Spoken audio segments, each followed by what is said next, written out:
हमारी बेटियों को सुरक्षा न दे पाने वालों जनता माफ नहीं करेगी।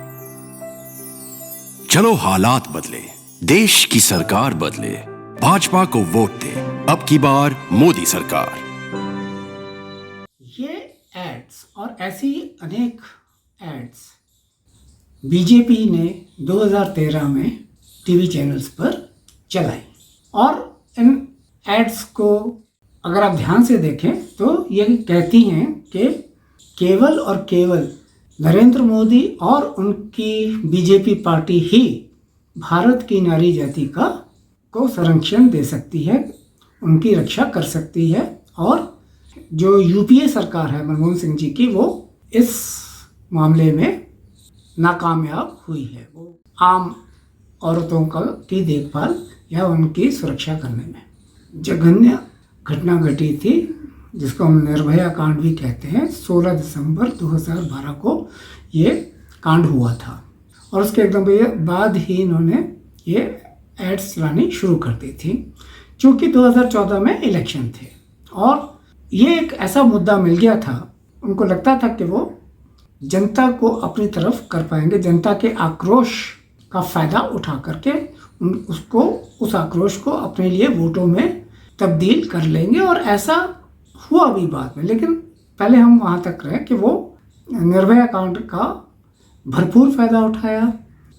मोदी जी भी खूब गरजे अपने भाषणों में। आप मुझे बताइए, ये माताओं बहनों की रक्षा होनी चाहिए कि नहीं होनी चाहिए? ये बलात्कारियों को सजा मिलनी चाहिए कि नहीं मिलनी चाहिए? ये गुनाहखोरी बंद होनी चाहिए कि नहीं होनी चाहिए?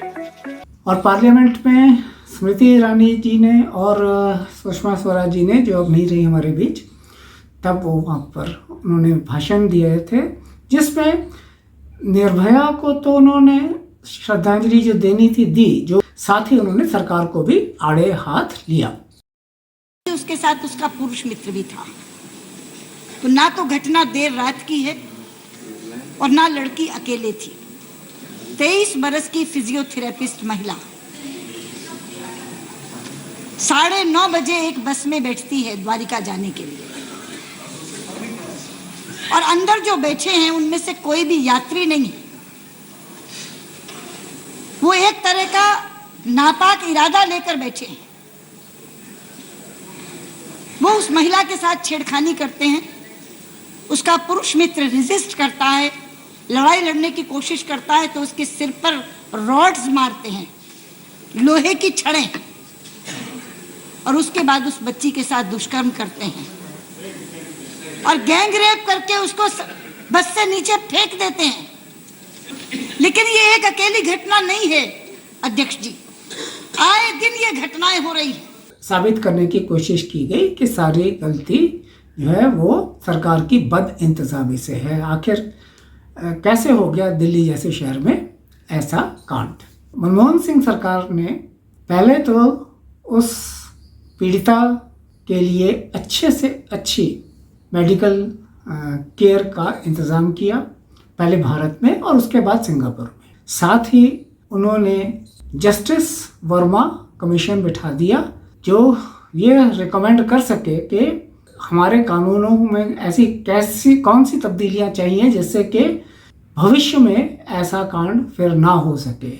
जो बलात्कारी हैं या दूसरे दुष्ट प्रवृत्ति के लोग हैं, उनको रोका जा सके ऐसे दुष्कर्म करने से। योगी की तरह, ये आदित्यनाथ की तरह, या किसी को देशद्रोही नहीं कहा, किसी पर टेररिज्म एक्ट नहीं लगाया, अंतर्राष्ट्रीय षड्यंत्र की भी बात नहीं की, और ना ही कहीं पर दफा 144 लगाई, और ना ही पीड़िता के परिवार के आसपास पुलिस वालों का पहरा बिठा दिया ताकि वो किसी से बात ना कर सके। और ये तब, जबकि आज से कई गुना ज़्यादा उस समय जनता ने आक्रोश दिखाया था प्रदर्शनों में। भारत के कोने कोने में ये प्रदर्शन हुए थे, और दिल्ली में तो रामलीला ग्राउंड्स से लेकर के इंडिया गेट और कई जगह पर लोग इकट्ठे हुए और उन्होंने विरोध प्रदर्शन किए, जिसमें उन्होंने बहुत सरकार को भी भला बुरा कहा।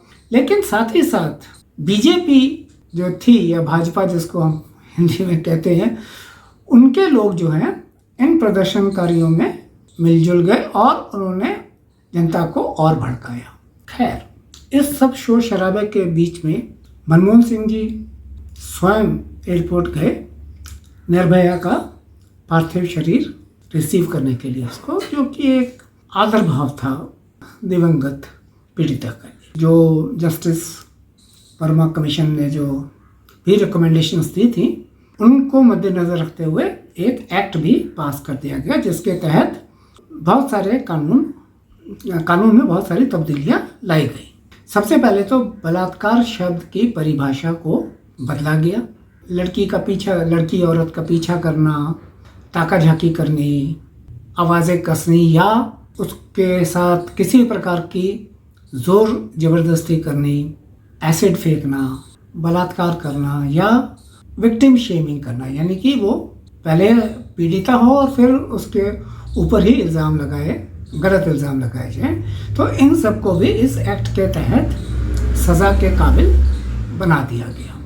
ये एक्ट 2013 में हुआ पारित और 2014 के शुरू में सरकार बदल गई।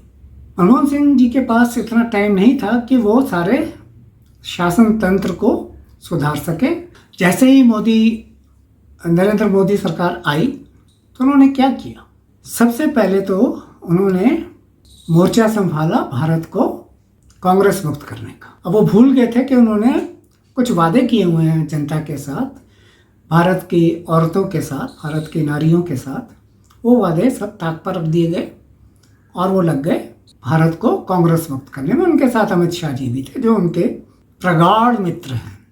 अब इन दोनों की जोड़ी ने सबसे पहले तो ये काम किया कि जितने भी वो एमएलए, एमपी या दूसरे नेता खरीद सकते थे, चाहे उनका चरित्र कैसा भी था, उनको उन्होंने खरीदा और अपनी पार्टी में शामिल किया। गुंडे भी, बदमाश भी, हिस्ट्री शीटर भी और शरीफ भी। मैं ये नहीं कह रहा कि सभी बदमाश थे, लेकिन जो भी थे, जैसे भी थे, वो उसमें लग गए और उसमें सारी शक्ति उनकी लग गई, सारा समय, सारी शक्ति उसमें लग गई। तो पुलिस प्रशासन को रिफॉर्म करने में या उसमें सुधार लाने में उनके पास वक्त ही नहीं था। वो सोच भी नहीं सकते थे कि ये काम भी करना है, उसके लिए समय निकालना पड़ता है ना। ये काम करने के लिए खरीद फरोख्त के लिए तो दाव पेच हैं। वो शासन तंत्र को सशक्त बनाने उनके में विफल रहे। मैं यही कहूँगा, विफल रहे। सबसे पहले तो ये जान लीजिए कि आज भारत में हर 15 मिनट में कहीं ना कहीं बलात्कार होता है। अगर शासन तंत्र सुदृढ़ होता, अगर पुलिस हमारी प्रोफेशनल होती, बढ़ने के बजाय ऐसे अपराध कम होते। लेकिन ये तो बढ़ रहे हैं और बढ़ते जा रहे हैं। और ये जिनके साथ बलात्कार होता है वो 5-6 साल की बच्ची से लेकर के बुजुर्ग महिलाओं तक उसके पीड़िता हैं। ये हर जगह ही हो रहा है, शहरों में हो रहा है, गाँवों में हो रहा है, कस्बों में हो रहा है, काम करने की जगहों पर हो रहा है, पब्लिक प्लेसेस पे हो रहा है। और पुलिस हमारी नाकाम है इसको रोकने के लिए। हमारा पूरा प्रशासन ही नाकाम है इसको। ये क्यों नाकाम, क्यों है ऐसी खामियां? क्या ये खामियां रोकी नहीं जा सकती? अगर इन खामियों को रोकना है तो सबसे पहले तो हमें सरकार को अपनी पार्टी के लोगों के ऊपर ध्यान देना होगा कि वो क्या कर रहे हैं। कठुआ केस ले लीजिए, छोटी सी बच्ची जिसके साथ सवर्ण हिंदुओं ने बलात्कार किया, बहुत छोटी थी वो बच्ची, और उसको उन्होंने मार दिया। तो क्या होना चाहिए था? उन लोगों को सज़ा होनी चाहिए थी, उनको गिरफ्तार करके उनको सज़ा होनी चाहिए थी और सज़ाए मौत होनी चाहिए थी। लेकिन क्या हुआ, बीजेपी के जो नेता थे वहाँ के जम्मू एरिया के, वो एकजुट हो गए और उन्होंने पहले तो लड़की के माता पिता को वहाँ से भगाया। वो बकरवाल थे, गरीब थे, उनकी कोई सुनने वाला था नहीं और पूरा प्रशासन अब उनके खिलाफ था। नेता लोग जो वहाँ के थे वो भी जो सशक्त लोग थे वो भी उनके खिलाफ थे। तो ऐसे गरीबों की कौन सुनता? तो ये एक ऐसा अपराध हुआ जो नहीं होना चाहिए था। ये एक ऐसी बात हुई जो नहीं होनी चाहिए थी, जिसको ये हमारे प्रधानमंत्री जी को इस बात का संज्ञान लेकर के उनको न्याय दिलवाना चाहिए था, पीड़ितों को न्याय दिलवाना चाहिए था। लेकिन अब आप देखें तो जो भी अच्छा काम जस्टिस वर्मा कमीशन ने किया और यूपीए सरकार ने किया, वो सारा बेकार होना शुरू हो गया, क्योंकि कोई भी वो कानून जिससे कि पीड़िता को न्याय मिल सकता था, वो कानून की धज्जियां उड़ा दी गई। उन्हीं दिनों में उन्नाव में एक 17 साल की लड़की के साथ बलात्कार होता है, और जब उसके पिता दुहाई देते हैं न्याय की, तो उनके ऊपर ही इल्ज़ाम लगा दिया जाता है कि उन्होंने अपनी बेटी के साथ दुष्कर्म किया है। और जो वहाँ का बीजेपी नेता था, उसके गुंडों ने उसको पीटा और फिर पुलिस के हवाले कर दिया, और उसने पुलिस कस्टडी में दम तोड़ दिया, और बाद में उस लड़की को भी जिंदा जला दिया गया। इस प्रकार से हमारे यहाँ पर न्याय प्रणाली चल रही है। न्याय प्रणाली तो नहीं कहूँगा, इस तरह का ये लोकल लेवल पर ही न्याय कर दिया जाता है। ऐसा नहीं होने देना चाहिए, और ये तभी होता है जब जो सबसे ऊपर बैठा है, जिसकी जिम्मेवारी बनती है, जिसने वादे किए थे, जब वो चुप हो जाता है। वो क्यों चुप हो जाता है? कि जो दुष्कर्म करने वाले लोग हैं वो उसकी पार्टी के हैं। तो क्या ये काफ़ी है चुप होने के लिए? क्या उसमें इतनी भी हिम्मत नहीं है कि वो अपना प्रधानमंत्री होने का फर्ज निभाए, राजधर्म निभाए? वाजपेयी जी ने भी एक बार उनको कहा था 2002 के कांड के बाद। अभी 4 अक्टूबर को गुड़गांव में एक 25 साल की महिला के साथ बलात्कार होता है, और उसको पब्लिक प्लेस में ही सबके सामने उसको धर के पीटा भी जाता है। एक बार कानून का डर उठ जाए तो फिर गुंडों का राज तो आता ही है। अब हम बात करेंगे हाथरस की, जो कि इस समय निर्भया कांड पार्ट 2 कहा जा रहा है। बिल्कुल, बल्कि ये तो मैं तो यही कहूँगा कि ये तो उससे भी बुरा है, क्योंकि यहाँ पर जातिवाद भी आ जाता है। लड़की दलित थी, दलित परिवार से थी, बहुत गरीब थी। उसको 4 ठाकुर लड़कों ने उठा करके उसके साथ न सिर्फ दुष्कर्म किया, बल्कि इतनी बुरी तरह से उसको मारा पीटा कि उसकी रीढ़ की हड्डी भी टूट गई, और उसको वहीं पर मरा समझ करके छोड़ के वो लोग भाग गए। उस लड़की ने अपनी डाइंग स्टेटमेंट में इन 4 का नाम लिया और कहा कि इन्होंने मेरे साथ दुष्कर्म किया। अब इतना काफ़ी होना चाहिए उन 4 लड़कों को, उन दुष्कर्मियों को सज़ा देने के लिए होना चाहिए ना, पर ऐसा नहीं होता है। ऐसा हमारे भारत में नहीं होता है, क्योंकि वो 4 ठाकुर हैं। चीफ मिनिस्टर ठाकुर है, आधे से ज़्यादा डिस्ट्रिक्ट्स के जो बड़े अफसर हैं वो सब ठाकुर हैं या ऊंची जाति के हैं। तो वो कैसे एक दलित का इल्ज़ाम सह लें? सबसे पहले तो पुलिस वालों ने ये किया कि उस लड़की को फटाफट अस्पताल से एम्बुलेंस में ला करके बिना उसके माँ बाप से मिलने दिए, उसको नहीं मिलने दिया, माँ बाप ने जोर लगा लिया, दुहाई दी, लेकिन नहीं मिलने दिया, और उसको एक रात के 2:30 बजे, या सुबह कह लो, रात कह लो, तड़का कह लो, रात के 2:30 अंधेरा था, घूप अंधेरा था, और एक जगह ले जा करके, अकेले एकांत जगह थी वो, वहाँ पर ले जा करके उसको पेट्रोल और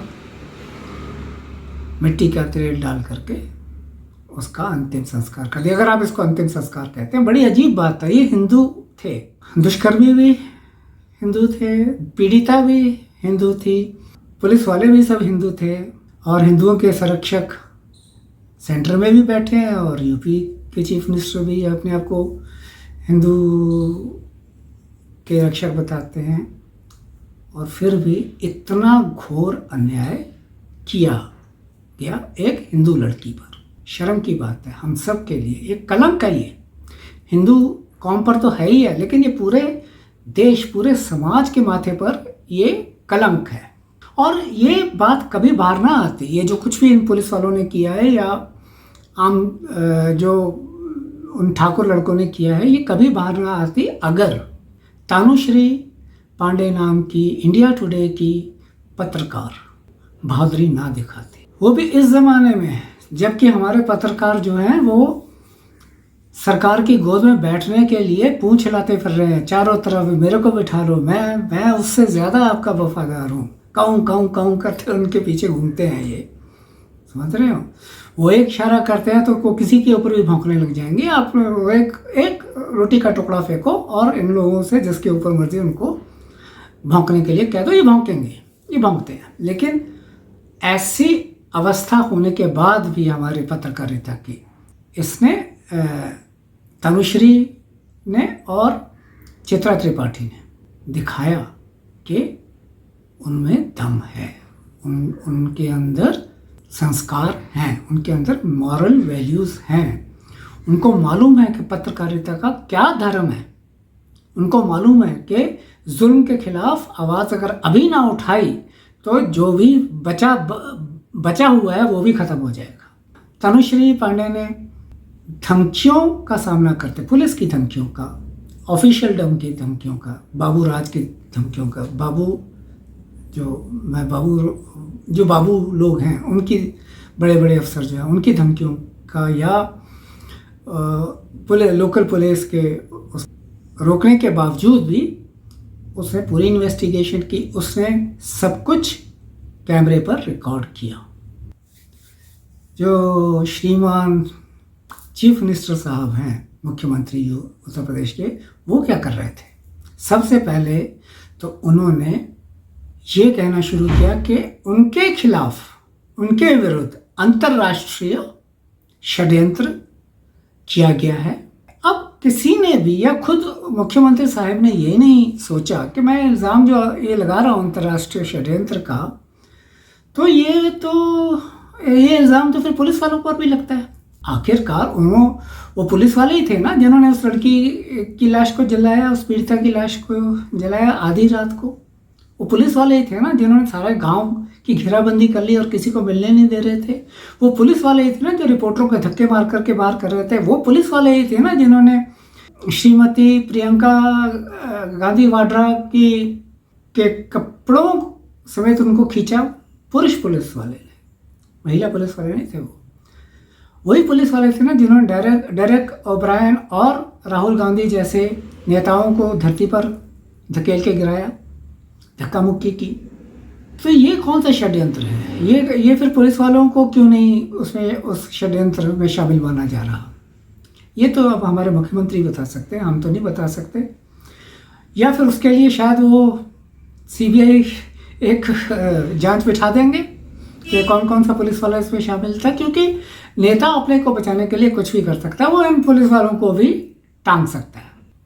अब हमारे प्रधानमंत्री जी बहुत महान हैं, खूब छाती ठोकते हैं, 56 इंच का सीना सबको दिखा चुके हैं वो, लेकिन उनके मुंह से आदित्यनाथ के खिलाफ एक भी शब्द नहीं निकला। एक बार भी उन्होंने भत्सना नहीं की इस कांड की, या दुष्कर्मियों की, या यूपी की सरकार की। वो वैसे ही चुप हैं जैसे कि वो चीन के मामले में चुप है। वो जो मर्जी चीन जो है, वो कभी चीन का नाम नहीं लेते, वो कभी नहीं कहते कि चीन आक्रमणकारी है। क्यों चुप रहते हैं ये तो वही जाने, लेकिन उनका चुप रहना राजधर्म के विरुद्ध है। अब आप इस संस्कारी नेता को देख लीजिए। आप लोग तो ये करेंगे, लेकिन मैं एक विधायक के साथ साथ शिक्षक हूँ। ये घटनाएं संस्कार से ही रुक सकती है, शासन और तलवार से रुकने वाला नहीं। सभी पिता और माता का धर्म है कि अपनी जवान और युवती बेटी को भी एक संस्कारित वातावरण में रहने, चलने और वातावरण में अपना व्यवहार, एक शालीन व्यवहार प्रस्तुत करने का तरीका सीखना चाहिए। और क्या ऐसे बंदे को पता भी है कि संस्कार क्या होता है? इसको मॉरल वैल्यूज कहते हैं। अगर उसके पास अपने पास कुछ संस्कार होते तो वो ये मानता कि संस्कार की, मॉरल वैल्यूज की असली आवश्यकता तो उन दुष्कर्मियों को है, इस पूरे समाज को भी है जो भिन्न भिन्न प्रकार के स्वामियों और संतों और न जाने क्या क्या है, बापू और ये वो, उनकी आरती उतारने लग जाते, उनके सामने नतमस्तक हो जाते हैं। वो संस्कार कैसा होना चाहिए? वो संस्कार झूठ, फरेब और शोषण विहीन होना चाहिए। इन सब के खिलाफ जो बंदा उठ के खड़ा हो वो संस्कारी है। वो संस्कारी नहीं है जो अपने ऊपर हो रहे अत्याचार को चुपचाप सह ले, क्योंकि वो लड़की है। शासक हैं जो शासन प्रणाली को चलाते हैं, उन सबको भी संस्कारों की आवश्यकता है। उनको पता होना चाहिए कि उनका असली राजधर्म क्या है। तो क्या नेहरू की तरह नरेंद्र मोदी जी में भी ये हौसला है, ये साहस है और ये दूरदर्शिता है कि वो एक ऐसे राष्ट्र का निर्माण कर सके जहाँ सत्य, अहिंसा और न्याय का राज हो? अगर उनमें ऐसा साहस या दूरदर्शिता है तो वो सबसे पहले इसका प्रमाण आदित्यनाथ को उसकी कुर्सी से उतरवा करके दें। आदित्यनाथ किसी भी पद के अधिकारी नहीं है। वो जाए अपने आश्रम में बैठे, अपनी 12 मूला जपे और जो भी उन्होंने वहाँ पर अपने चिल्ले चाटों को देने हैं, वो क्या कहते हैं, जो भी प्रवचन देने देते रहे, लेकिन भारत को बख्श दें। धन्यवाद।